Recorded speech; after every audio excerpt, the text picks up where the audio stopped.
নমস্কার। জয় মা তারা, জয় মা বগলামুখী। আজকে আমি আছি বগলা মন্দিরে কামাখ্যায়। তো আজকে শীতলা অষ্টমী। এই দিনটা সনাতন ধর্মে একটা বিশেষভাবেই পালিত হয়। এদিনে দেবীর অশেষ কৃপায় যারা দীর্ঘদিন ধরে বিভিন্ন মারণ ব্যাধিতে ভুগছেন, তারাও এই দিনে অনেকের ইয়েতে দেখা যায় যে এই দিনে মৃত্যু সম যন্ত্রণা থেকে দেবীর অশেষ কৃপায়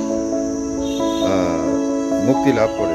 তো যাই হোক, আজকের দিনে দেবীর প্রতিমায় বা দেবীর মন্দিরে আপনারা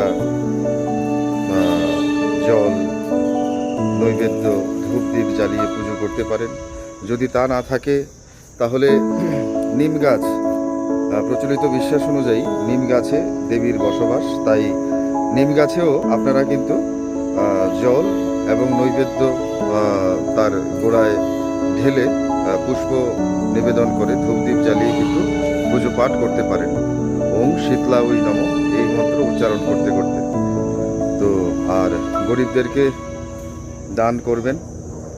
শীতল পানীয় বা মাঠা এগুলো দান করলে অত্যন্ত শুভ ফল লাভ করা যায়।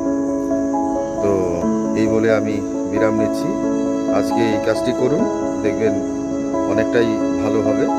বা কঠিন ব্যাধি বা মরণ ব্যাধি যদি থাকে, তাহলে এর থেকেও দেবীর অশেষ কৃপাতে মুক্তি লাভ পাবেন। নমস্কার। জয় মা কামাখ্যা, জয় মা বগলামুখী, জয় মা তারা। ভালো থাকবেন।